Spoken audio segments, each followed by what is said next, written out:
In the heart of a remote village in Angola, where the sprawling savannas stretched endlessly and the hum of insects filled the evening air, an unusual tension lingered. The night was eerily dark, as if the heavens themselves had hidden their light in anticipation of something monumental. The wind carried whispers through the village, rustling the thatched roofs and sweeping over the clay walls of the small huts. Inside one such hut, the cries of a woman in labor echoed, mingling with the distant rumble of an approaching storm. The village midwife, a seasoned elder named Nyahoma, worked tirelessly, her hands steady but her heart uneasy. She had delivered countless children, yet this night felt different. It was as though the air carried the weight of an ancient secret, ready to reveal itself. As the storm gathered strength, lightning illuminated the savanna in brief, jagged flashes. Within the hut, the glow of a flickering oil lamp cast shadows on the faces of Ebony, the laboring mother, and Mwenda, her husband, who knelt by her side. Mwenda's strong hands clutched Ebony's trembling fingers, his eyes filled with both fear and hope.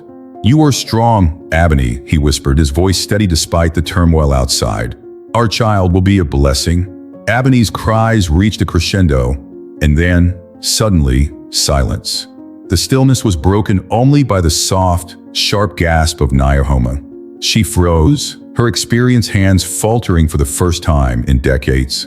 In her arms lay a newborn boy, healthy and full of life, his cries strong enough to rival the thunder outside. But it was his feet, or rather, the lack of them, that stole the breath from her lungs. Where tiny human feet should have been, there were instead delicate hooves, smooth and glistening like polished stone. The hut grew heavy with unspoken words as Mwenda and Ebony stared at their child, their expressions shifting between wonder and fear. Nyahoma, her voice barely above a whisper, muttered, "Kahiga." The name, meaning "one who walks differently," came to her as if carried on the wind. Mwenda's grip on Ebony's hand tightened, his gaze fixed on his son. "What does this mean?" he asked, his voice breaking with the weight of uncertainty. Nyahoma shook her head, her wrinkled face a canvas of unreadable emotions. "I do not know, Mwenda, but this is not ordinary." She wrapped the child carefully, her hands trembling as she handed him to Ebony. The young mother, her exhaustion giving way to a fierce protectiveness, held her son close. She traced her fingers over his small, perfect face, then down to his unusual hose. "He is ours," she whispered, her voice steady now. "Whatever he is, he belongs to us." As dawn approached, word of Kahiga's birth spread like wildfire through the village. Elders gathered in hushed circles, their weathered faces etched with concern and curiosity. The oldest among them, Chakir, known for his deep connection to the stories of their ancestors, spoke gravely. "The spirits speak through signs, and this child is one. But whether it is a blessing or a warning, we cannot yet say." His words fueled the growing unease, dividing the villagers. Some saw Kahiga as a symbol of hope, a child sent by the spirits to guide them in uncertain times. Others whispered of curses and prophecies, of tales where such births marked the arrival of misfortune. Within the hut, Ebony and Mwenda wrestled with their own fears. Mwenda paced, his broad shoulders hunched under the weight of his thoughts. "They will not understand," he said, his voice low but filled with frustration. "They will fear him." Ebony, cradling Kahiga, met his gaze with a fiery determination. "Let them fear," she replied. "He's our son. Fear does not define him." Outside, the storm that had raged through the night began to calm, but the tension in the village remained. Kahiga, oblivious to the turmoil his arrival had caused, slept peacefully in his mother's arms. His hose, though strange, seemed almost natural as they rested against the cloth that swaddled him. To Ebony, they were not a curse but a mystery waiting to be understood. As the first rays of sunlight pierced the horizon, painting the savanna in hues of gold and amber, a quiet resolve settled over Ebony. She knew that Kahiga's journey would not be easy, but she also knew that he was not alone. Whatever destiny awaited him, they would face it together as a family. For now, in the stillness of the new day, one truth was clear. Kahiga's story had just begun, and the echoes of his birth would reverberate far beyond the boundaries of their small village. Cahiga grew swiftly, his steps carrying a weight far greater than those of any other child in the village. From the moment he could toddle, his hooves tapped against the clay floors of his home, a constant reminder of the mystery surrounding his birth. The villagers' whispers began softly at first, mere ripples of curiosity. But as he grew, the ripples became waves, crashing against his family with relentless judgment and fear. Ebony, his mother, stood firm like a tree against the storm, her arms always ready to shield him. She whispered words of love and hope into his ears, even when her own heart quaked with uncertainty. "You are not like them, my Cahiga," she would say, her voice trembling but steady. "And that is why you are destined for something greater." Mwenda, Cahiga's father, was a man of strength and skill, a hunter who walked the savannah with pride. But even his broad shoulders could not carry the weight of his son's difference without faltering. He often sat by the fire in silence, the light casting long shadows across his troubled face. The judgment of the tribe gnawed at him, but his love for Cahiga burned brighter. "He is my son," Mwenda said to Ebony one night, his voice rough with emotion. "But I fear what they might do. Fear can turn even the kindest hearts cruel." Ebony placed a hand over his. "Then we must be his shield," she replied, "until he is strong enough to stand on his own." By the time Cahiga turned 7, the whispers of the villagers had grown louder than the cicadas in the heat of the day. He noticed the way children ran from him, their laughter dying the moment he approached. Elders sat in circles, their voices dropping to murmurs as his hose clicked against the dirt paths. "Mama," he asked one evening, his wide eyes searching hers for answers. "Why do they look at me like that? Why do they whisper?" Ebony knelt before him, her hands cradling his small face. Her eyes shimmered with unshed tears, but her voice remained steady. "Because you are special, my son. They do not understand yet, but one day they will." Despite Ebony's reassurances, Cahiga felt the weight of isolation pressing down on him. The other children's avoidance stung like nettles, and the hushed voices of the elders felt like chains around his heart. Yet, in the quiet expanse of the savannah, he found a freedom that no judgment could take away. The vast plains became his sanctuary, a place where he could run without fear. His hose, though strange to others, carried him across the land with a grace and speed that felt almost magical. The earth seemed to welcome him, each step connecting him to something ancient and powerful. He could feel the rhythm of the land beneath him, as though the savannah itself whispered secrets only he could hear. One evening, as the sun dipped low and painted the sky in hues of orange and crimson, Cahiga stood on a hill overlooking the village. The wind tousled his hair, and he closed his eyes, feeling the pulse of the earth beneath his hose. He began to run, his movements fluid and effortless. The wind roared in his ears, and for a moment, he felt as though he were flying. When he stopped, his chest heaving and his cheeks flushed, he realized something profound. His hose were not a curse. They were a gift, one that connected him to the land in a way no one else could understand. But the world did not see it that way. Back in the village, Cahiga's absence during the day only fueled the gossip. "He runs like an animal," one elder muttered, shaking his head. "Perhaps he belongs to the spirits of the wild, not to us." Ebony heard these words, but refused to let them pierce her heart. She stood taller, her chin raised, as if daring anyone to question her son's place among them. Mwenda, too, began to see the strength in Cahiga's spirit. One day, as he watched his son race effortlessly through the grass, he whispered to himself, "Perhaps the spirits gave him these hooves for a reason. Perhaps they see something in him that we do not." As Cahiga grew more comfortable with his abilities, he began to test his limits, venturing further from the village and deeper into the savannah. He discovered streams hidden among the tall grasses, trees that seemed to hum with life, and animals that regarded him not with fear, but with a quiet understanding. One day, he came across a herd of antelope grazing by a watering hole. Instead of fleeing, they lifted their heads and watched him with calm, curious eyes. For the first time, Cahiga felt truly seen, not as something strange or other, but as part of the natural world. These moments of solace gave him strength, but they also deepened the chasm between him and the village. The more he embraced his connection to the land, the more alienated he felt from the people who should have been his community. The children's taunts grew bolder, their fear giving way to cruelty. "Look at his feet," one boy shouted, pointing at Cahiga. "He's not one of us." Cahiga said nothing, his jaw tight, but inside, his heart ached. Ebony found him that evening, sitting alone under a baobab tree, his knees pulled to his chest. She sat beside him, wrapping an arm around his shoulders. "They are afraid of what they do not understand," she said softly. "But fear does not make them right. You are stronger than their words, Cahiga."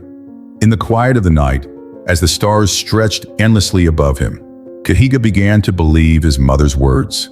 He was different, yes, but perhaps that difference was not a burden.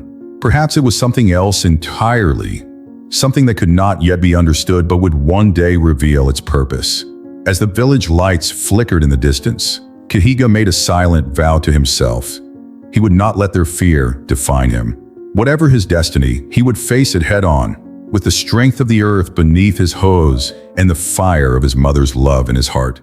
The sun blazed mercilessly over the village, its rays piercing through the haze of dust that lingered in the dry air. The once vibrant fields of millet and cassava now lay barren, their cracked soil pleading silently for rain. The rivers, which once flowed with life, had shriveled into narrow, lifeless streams. Children cried from hunger, their voices a haunting melody that mingled with the hum of desperate prayers. The drought, relentless and unforgiving, had stretched on for months, draining the village of its hope. In the shaded gathering of the elders, where decisions were made and stories of old were recounted, the conversation turned grim. The spirits, they believed, were displeased, and when the spirits were angered, someone had to bear the blame. The murmur of suspicion began softly, a ripple among the elders. But as the drought continued, the whispers grew louder and more pointed. "The child with hose," Shakir said, his voice heavy with both authority and foreboding. His words carried weight among the villagers, for he was not only an elder, but the keeper of their ancestral tales. "He's not like us." The spirits may see his presence as an imbalance, a disruption. Others nodded reluctantly, their faces shadowed by uncertainty. It was easier to blame what they could not understand than to confront their own helplessness. Ebony felt the weight of the villagers' stares more acutely than ever. She clung to Cahiga, her arms a shield against the growing hostility. "They will not take him," she whispered to Mwenda one night as they sat by the dwindling fire.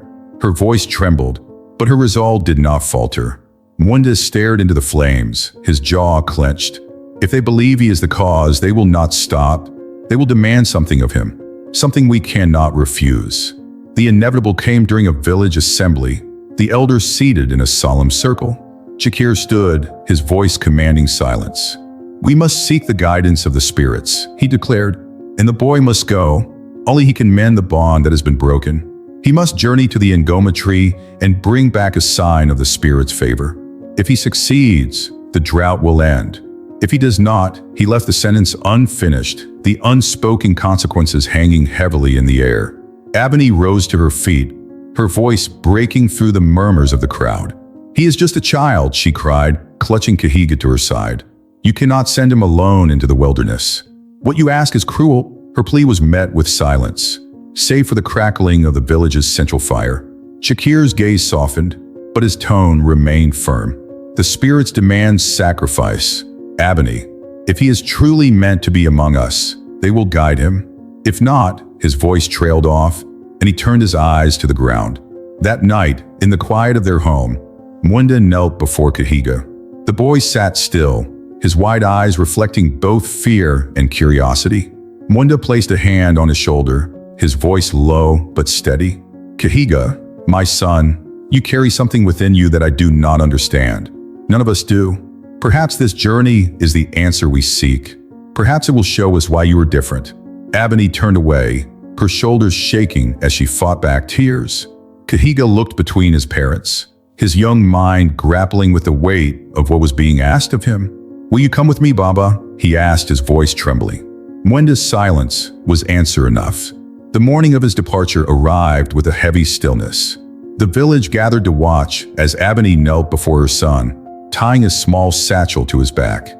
Inside, she had placed dried fruit, a water skin, and a small carving of an antelope, a talisman she had carried since her own childhood. "The Ngoma tree will protect you," she whispered, her voice thick with emotion. "It is not just a tree, it is a bridge between worlds. You will find strength there, Kahiga. Trust in it, and trust in yourself." Mwenda placed a hand on Kahiga's head, his voice rough with unshed tears. "Be swift, my son, and listen to the land. It speaks in ways we cannot."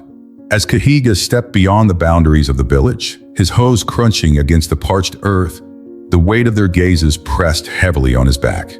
Some watched with hope, others with fear, and a few with thinly veiled resentment. The path ahead stretched wide and uncertain, the distant silhouette of the Ngoma tree barely visible against the horizon. Kahiga's heart pounded, not just with fear, but with a strange sense of purpose. Though he was young, he felt the gravity of his journey. He was not just walking to the Ngoma tree, he was walking toward answers, toward a destiny he did not yet understand. The savanna welcomed him with its vast, quiet expanse, the grasses whispering secrets as the wind passed through them. Kahiga's steps grew steadier as he walked, each hoof meeting the ground with a rhythm that felt almost like a heartbeat. The land, harsh and unyielding, seemed to pulse beneath him, a reminder of the connection he had always felt but never fully understood. He carried the hopes and fears of his village on his small shoulders, the whispers of his ancestors mingling with the breeze. Somewhere in the distance, the Ngoma tree waited, its ancient roots entwined with the secrets of the spirits. Kahiga stepped into the vast savanna, the world around him both vast and daunting. The sky stretched endlessly above, painted with streaks of orange and violet as the sun dipped below the horizon. Each step he took was a reminder of the heavy burden he carried, not just for himself, but for the village that had turned him into a symbol of their fear and desperation. His hose clicked against the dry, cracked earth, a rhythm that echoed in his ears like the beat of a drum. Guided by his mother's stories, he fixed his gaze on the stars, the only companions in his lonely journey. She had told him once that the Ngoma tree could be found by following the brightest star, the one that seemed to pulse like a heartbeat. It was said the tree stood at the edge of the world, where the spirits whispered their secrets to those brave enough to seek them. As the night deepened, the air grew cooler, carrying with it the faint, earthy scent of distant rain that had yet to grace the village. Kahiga's stomach tightened, a reminder of the few rations his mother had packed. He pressed on, determined not to stop until he found the tree. The savanna was eerily quiet, broken only by the occasional rustle of grass as nocturnal creatures stirred. Every sound set Kahiga's heart racing, but he did not let fear slow his pace. He had a purpose, even if he did not fully understand it yet. Hours turned into what felt like days, and fatigue began to weigh on him. His legs ached, but he pushed forward, driven by the image of his mother's tearful face and his father's steady words. Suddenly, in the dim light of the moon, a figure appeared on the horizon. At first, Kahiga thought it was a mirage, the exhaustion playing tricks on his mind. But as he drew closer, the figure became clearer. An old man, draped in robes of faded orange and gold, stood leaning on a staff. His skin was dark and weathered, his face etched with lines that seemed to hold the weight of countless years. His eyes, sharp and knowing, locked onto Kahiga with an intensity that sent a shiver down the boy's spine. "Who are you?" Kahiga asked, his voice trembling but steady enough to convey his determination. The man tilted his head, a faint smile playing on his lips. "A question that holds many answers," he replied, his voice deep and resonant, like the hum of the wind through ancient trees. "But perhaps the better question is, who are you?"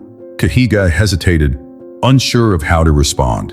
The man's gaze softened, and he gestured for the boy to sit. "You are tired. Rest, and we will speak." As they sat together under the vast expanse of stars, the man introduced himself as Omari. He spoke in riddles, his words weaving a tapestry of mystery and intrigue. Kahiga listened intently, his exhaustion momentarily forgotten. "You are not cursed," Omari said suddenly, his voice cutting through the stillness like a blade. Kahiga's breath caught, the words both shocking and soothing. "You were chosen, Omari continued. The spirits gave you hoes not as a punishment, but as a gift to connect with the earth in ways others cannot. Kahiga stared at him, disbelief and hope battling within him. A gift, he echoed, his voice barely above a whisper. Omari nodded, his expression grave. The earth speaks to you, child. It has always spoken to you, through the rhythm of your steps, through the pulse of the land beneath your hooves. You feel it, don't you? Kahiga thought of the times he had run through the savannah, the way the ground seemed to guide him, the way he felt at home among the wild. Slowly he nodded. Your journey is not just for your village, Omari said, his tone growing more serious. It is for you to understand what you are and what you are meant to be. The Ngoma tree will reveal what you seek, but only if you are willing to listen. With those words, Omari rose, his robes fluttering gently in the breeze. Go now, child. The tree waits for no one. Before Kahiga could respond, Omari was gone, disappearing into the night as silently as he had appeared. Kahiga continued his journey, his steps lighter but his heart heavier with the weight of Omari's words. When he finally reached the Ngoma tree, it was more magnificent than he could have imagined. Its roots twisted and coiled like ancient veins, and its massive branches stretched toward the heavens, adorned with leaves that seemed to shimmer faintly in the moonlight. The air around the tree was thick and still, as if the world held its breath in its presence. As Kahiga approached, a strange sensation washed over him. It was as if the tree itself was alive, pulsating with an energy that resonated deep within his soul. He placed a hand on the rough bark, and in an instant, the world around him shifted. Visions flooded his mind, images of his village, his parents, and the drought that had plagued their land. He saw the villagers' fear and desperation, their disconnection from the land that had once sustained them. The tree's whispers filled his ears, a language he could not understand but somehow felt in his heart. The drought, it revealed, was not his fault. It was a reflection of the villagers' neglect, their failure to honor the balance between man and nature. Tears streamed down Kahiga's face as the visions faded, leaving him with a profound sense of clarity. He was not a curse, nor was he simply different. He was a bridge, a link between his people and the land they had forgotten how to cherish. The Ngoma tree had given him more than answers. It had given him purpose. As he stepped back from the tree, his resolve hardened. He would return to his village, not just to prove his worth, but to guide them back to the harmony they had lost. Kahiga returned to the village at dusk, his silhouette stark against the fiery hues of the setting sun. In his hand, he held a branch from the Ngoma tree, its leaves glowing faintly, as though kissed by moonlight. Each step he took was deliberate, his hooves striking the earth with an unshakable rhythm, echoing like a distant drumbeat through the tense air. The village seemed frozen in time, every gaze fixed on him as he entered. Some eyes were wide with fear, others narrowed with suspicion, but all were filled with a mix of wonder and uncertainty. Mothers clutched their children closer, and the elders, seated in their circle near the central fire, leaned forward, their faces shadowed by the flickering flames. Kahiga stopped in the heart of the village, the branch held high as if it were a beacon. His voice, though young, carried a weight that demanded attention. The spirits are not angry with us, he began, his words cutting through the murmurs that rippled through the crowd. They do not seek vengeance. They are warning us. We have taken too much from the land without gratitude, and now it cries out for balance. His words hung in the air, heavy and unyielding, challenging the fear that had consumed the villagers. Shakir, the elder who had been the first to suggest Kahiga's journey, rose slowly, his walking stick tapping against the ground.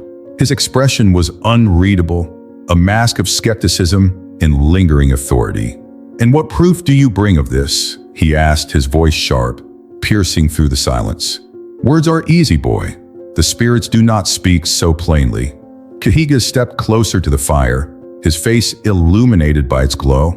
He held the branch forward, its unnatural shimmer captivating the crowd. "This is the proof," he said, his voice steady despite the knot of anxiety in his chest. "The Ngoma tree spoke to me. It showed me our past and our future. It revealed that the drought is not a curse, but a consequence of our actions. We have forgotten the ways of our ancestors, the respect they showed to the land. The villagers exchanged glances, their whispers growing louder. Some nodded, their expressions softening, while others, like Shakir, remained rigid with doubt. Ebony, standing at the edge of the crowd, stepped forward, her voice trembling with both pride and urgency. "Listen to him," she pleaded. "He carries the wisdom of the spirits. Do not let fear blind you to the truth." Mwenda, who had been silent until now, moved to stand beside his son.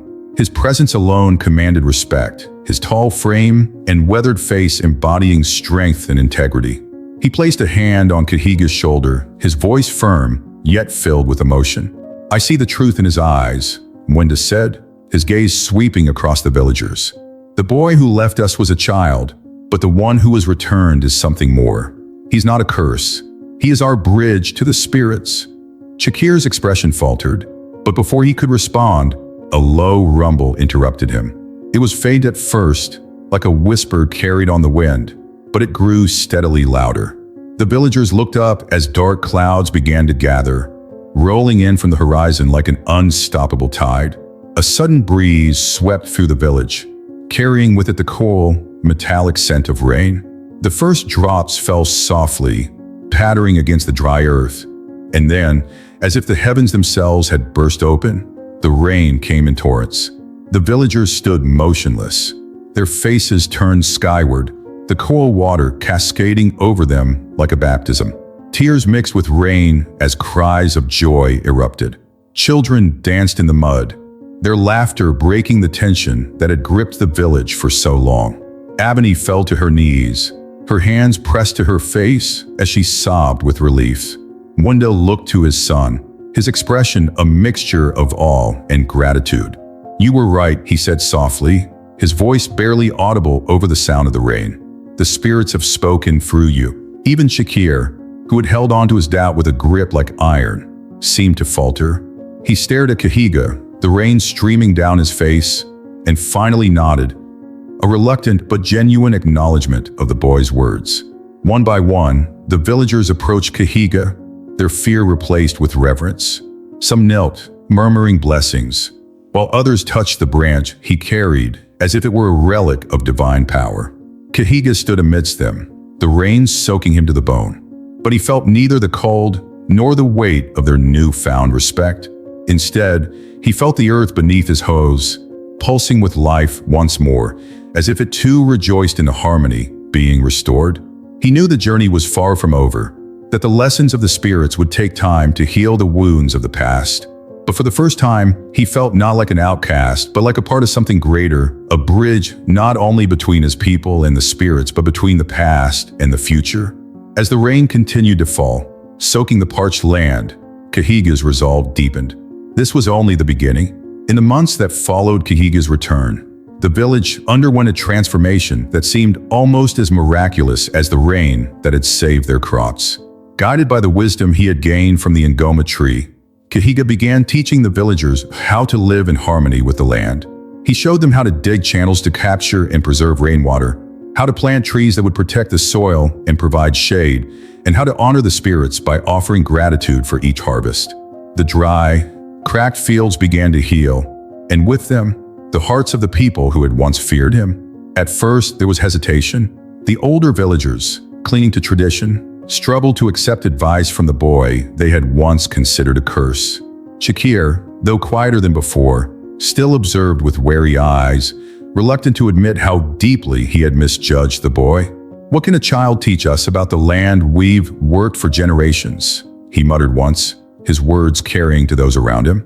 But Kahiga met every doubt with patience, answering not with anger, but with action. When a sapling he had planted began to flourish near the riverbank, providing shelter for birds and shade for fishermen, even Shakir could no longer deny the boy's connection to the land. Kahiga's hooves, once a source of fear and derision, became a symbol of resilience and hope. Children who had once avoided him now followed him eagerly, mimicking the rhythmic sound of his steps as they laughed and played. "Teach us how to listen to the earth," they would ask, their small voices filled with wonder. Kahiga would smile and kneel to their level, his voice soft but steady. "The earth doesn't speak in words," he told them. "It speaks in the rustle of leaves, the scent of rain, the way the ground feels beneath your feet. You just have to be still enough to hear it. As the seasons changed, the village grew stronger, not just in their crops, but in their unity. The lessons Kahiga shared brought them closer, reminding them of the balance their ancestors had once cherished. Villagers who had once viewed each other with suspicion now worked side by side, their laughter filling the air as they tilled the soil and planted seeds. Ebony, watching her son lead with such quiet strength, often found herself overcome with emotion. "You were always meant for this," she said to him one evening, her voice thick with pride. Mwenda, standing beside her, nodded in agreement. "You've given them back their faith, Kahiga, and in doing so, you've given them back their future." Years passed, and the story of Kahiga's journey spread far beyond the boundaries of their village. Travelers carried tales of the boy with hoes who had spoken to the spirits and brought his people back from the brink of despair. In neighboring villages, his name became a legend, whispered around fires as a reminder of the power of humility and perseverance. Children who had never met him played games in which they pretended to be the boy who could run faster than the wind, his hoes carrying him to distant lands. Elders told his story not as a tale of fear, but as one of redemption and wisdom, a beacon for those who felt lost. Despite the growing legend, Kahiga remained rooted in his home. His hooves pressed firmly into the soil, as if drawing strength from the earth itself. The ngoma tree's branch, now dried but still glimmering faintly, rested in a place of honor in the village, a reminder of the journey that had changed everything. Kahiga often stood beneath it, watching as life thrived around him. The trees he had planted now shaded the fields, their roots holding the land together. The river, once nearly gone, flowed steadily, its waters reflecting the sky in shades of blue and gold. If you enjoyed this video, please help us grow by subscribing to this humble channel. And if you'd like to watch more videos like this, we prepared the next video especially for you. Click here to watch.